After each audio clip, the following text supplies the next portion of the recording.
মাত্র ৪,৫০০ টাকা ঋণ নিয়েছিলেন রাজধানীর ধানমন্ডির এক বাসিন্দা। হাতে পেয়েছিলেন ৪,৪০০ টাকা, কিন্তু ঋণ পরিশোধ করতে গিয়ে তাকে দিতে হয়েছে ১৫,০০০ টাকা। এরপরও আরও টাকা দাবি করা হয় বলে অভিযোগ তার। টাকা দিতে অস্বীকৃতি জানালে মুঠোফোনে থাকা ব্যক্তিগত ছবি পাঠিয়ে হুমকি দেওয়ার অভিযোগও করেছেন তিনি। তার দাবি, ঋণ নিয়েছিলেন পপক্যাশ নামের একটি অ্যাপ থেকে। শুধু এই ঘটনাই নয়, মিরপুরের বাসিন্দা সাইদ মিয়া ২৪,০০০ টাকা ঋণ নিয়ে এক সপ্তাহের মধ্যেই ৮১,০০০ টাকা পরিশোধের চাপের মুখে পড়েন বলে জানান। ৫৪,০০০ টাকা দেওয়ার পর বাকি টাকা দিতে অস্বীকৃতি জানালে তার পরিচিতদের ফোন করে ভয় দেখানোর অভিযোগ করেন তিনি। এই জিনিসগুলি যখন আমি ধরতে পারলাম তখন থেকে আমি দেয়া অফ করে দিছি। আমি বলছি না, আমি এইভাবে দিব না, আমি সরাসরি দিব, তোমাদের অ্যাড্রেস বলো, আমি গিয়ে তোমাদের টাকা পেমেন্ট করব। তো এইটা আর করে না, ওরা কখনোই সরাসরি অ্যাড্রেস দেয় না এবং আসেও না। আমি ওদেরকে বাসায়ও ইনভাইট করছি যে আসো, সমস্যা নাই, আমি বাসায় কথা বলি, তোমাদের প্রতিনিধি নিশ্চয়ই আছে। তো এরা শুধু ফোনে গালাগালি এইসবই করে, আসলে সামনে এরা কখনো আসে না। প্রথম আলোর অনুসন্ধানে গুগল প্লে স্টোরে ঋণ কার্যক্রম চালানো অন্তত ৩০টি অ্যাপের সন্ধান পাওয়া গেছে। সাথী লোন নামের একটি অ্যাপে বছরে ১৮ থেকে ২৬% সুদে লাখ টাকা পর্যন্ত ঋণের প্রস্তাব দিচ্ছে। অ্যাপটি ডাউনলোড হয়েছে ১ লাখের বেশি বার। কুইক লোন নামের আরেকটি অ্যাপে 18% সুদে ৩ লাখ টাকা পর্যন্ত ঋণের প্রস্তাব করছে। এটি ডাউনলোড হয়েছে ৫ লাখের বেশি বার।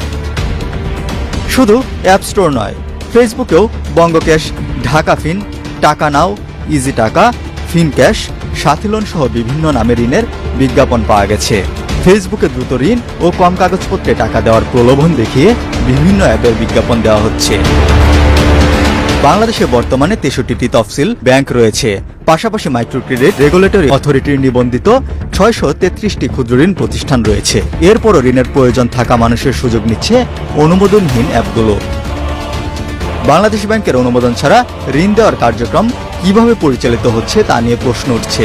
জানতে চাইলে বাংলাদেশ ব্যাংকের মুখপাত্র আরিফ হোসেন খান প্রথম আলোকে বলেন, বিষয়টি তিনি ব্যক্তিগতভাবে জানেন না, তবে ডিজিটাল লোন অ্যাপের প্রতারণার বিষয়ে মানুষকে সচেতন করতে কেন্দ্রীয় ব্যাংক প্রয়োজনীয় সব ধরনের উদ্যোগ নেবে। এ বিষয়ে গণমাধ্যম, পত্রিকা, বাংলাদেশ ব্যাংকের নিজস্ব ওয়েবসাইট ও পডকাস্টের মতো বিভিন্ন মাধ্যমে জনসচেতনতামূলক কার্যক্রম পরিচালনা করা হবে। বাংলাদেশে অনুমোদনহীন ঋণ বিতরণ নিষিদ্ধ, তবে এসব ব্যাংকের প্রকৃত পরিচালনাকারী ব্যাংক বা প্রতিষ্ঠানের পরিচয় অনেক ক্ষেত্রে পাওয়া যাচ্ছে না। ঋণের আবেদন করতে গিয়ে গ্রাহকের ব্যক্তিগত তথ্যও চলে যাচ্ছে এই প্রতিষ্ঠানগুলোর হাতে। কোনো কোনো ক্ষেত্রে যোগাযোগের জন্য ব্যবহার করা হচ্ছে হোয়াটসঅ্যাপ। পাওয়া গেছে বিদেশি কান্ট্রি কোডের নাম্বারও। ভুক্তভোগীরা সামাজিক হয়রানির আশঙ্কায় আইনগত ব্যবস্থা নিতেও অনাগ্রহী। পুলিশের দুটি সংস্থা জানিয়েছে, এ বিষয়ে বর্তমানে তাদের কাছে কোনো অভিযোগ নেই, তবে তথ্য প্রমাণ পেলে আইনগত ব্যবস্থা নেওয়া যেতে পারে। ঢাকা বিশ্ববিদ্যালয়ের তথ্য প্রযুক্তি ইনস্টিটিউটের অধ্যাপক বি.এম. মইনুল হোসেন বলেন, এ ধরনের অপরাধ ঠেকাতে গ্রাহকদের ব্যক্তিগত তথ্য দেওয়ার ক্ষেত্রে সতর্কতার পাশাপাশি আইনশৃঙ্খলা রক্ষাকারী বাহিনী ও নিয়ন্ত্রণ সংস্থার কার্যকর পদক্ষেপও প্রয়োজন।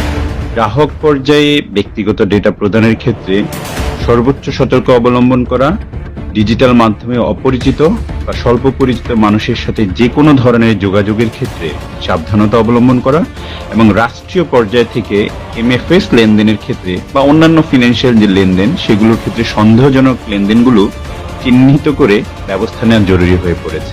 বিশেষজ্ঞরা বলছেন, সহজ ঋণের প্রলোভনে শুধু অর্থ নয়, ঝুঁকিতে পড়তে পারে ব্যক্তিগত তথ্য। তাই কোনো লোন অ্যাপ ব্যবহারের আগে প্রতিষ্ঠানটি বৈধ কিনা, ঋণের প্রকৃত খরচ কত এবং অ্যাপটি কী ধরনের ব্যক্তিগত তথ্য চাইছে, এসব যাচাই করা জরুরি।